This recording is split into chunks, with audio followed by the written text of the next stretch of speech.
अस्सलाम वालेकुम नाज़रीन, आप देख रहे हैं उर्दू न्यूज़ टीवी और अब तक की ब्रेकिंग न्यूज़ के साथ मैं हूं मोहसिन शहजाद। दूसरी वजारतों में मुंह मानाइन की आदत है। काबीना इजलास में फवाद चौधरी और शेख रशीद में तल्ख कलामी। मामला वजीर आजम इमरान खान तक जा पहुंचा। वज़ीर आज़म इमरान खान के ज़ेर सदारत होने वाले काबीना के इजलास में वफाकी वज़ीर शेख रशीद और फवाद चौधरी के दरमियान नोक झोंक की इतलात हैं। ज़राए के मुताबिक फवाद चौधरी के बयान से मुतल्लिक़ शेख रशीद ने वज़ीर आज़म को आगाह किया। इस मौके पर तमाम काबीना अरकान ने शेख रशीद की हिमायत की। एक प्रेस कॉन्फ्रेंस में वज़ीर रेलवे शेख रशीद ने फवाद चौधरी के बारे में पूछे गए सवाल का जवाब देते हुए कहा था कि दूसरी वजारतों में मुंह मानाइन की आदत है, उन्हें संजीदा लेने की ज़रूरत नहीं है। बयान पर वज़ीर आज़म से बात करूँगा। क्या है कि गुज़श्ता रोज़ एक टीजी टीवी से गुफ्तगू करते हुए फवाद चौधरी ने मौक़िफ़ इख्तियार किया था कि समझौता एक्सप्रेस बंद करने का इख्तियार शेख रशीद के पास नहीं, ये फैसला वफाकी काबीना को करना चाहिए।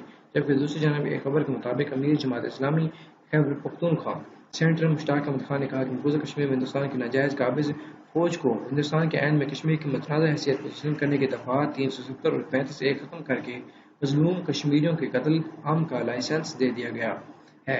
हमारे वज़ीर ख़ारजा काम अदाकारी ज़्यादा करते हैं। भारत जारहाना मौक़िफ़ इख्तियारात कर रहा है, लेकिन वज़ीर आज़म अपोजिशन से भारत के खिलाफ कार्रवाई का पूछ रहे हैं। वज़ीर आज़म को कश्मीर के मसले पर ताकतवर और जारहाना मौक़िफ़ अपनाना चाहिए।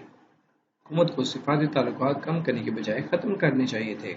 समझौता एक्सप्रेस के मुअत्तली के साथ साथ फ़िज़ी हदूद भी बंद करनी चाहिए। हुकूमत को आज़ादी कश्मीर के साथ के लिए अपोजिशन और पूरी कौम के इत्तेहाद और इत्तेफ़ाक से एक जामे रोड मैप पेश करना चाहिए। इस्लामाबाद में भारतीय मिनिस्ट्री के सामने जमात इस्लामी के ज़ेर-ए-तमाम कश्मीर बचाओ मार्च से खिताब करते हुए उन्होंने कहा। अगर आप लोगों ने अभी तक उर्दू न्यूज़ टीवी को सब्सक्राइब नहीं किया तो सब्सक्राइब कीजिए, बेल आइकन ज़रूर ऑन कीजिए। इससे क्या होगा कि जो भी नई आने वाली वीडियो होगी उसका बदरीन नोटिफिकेशन आपको उसकी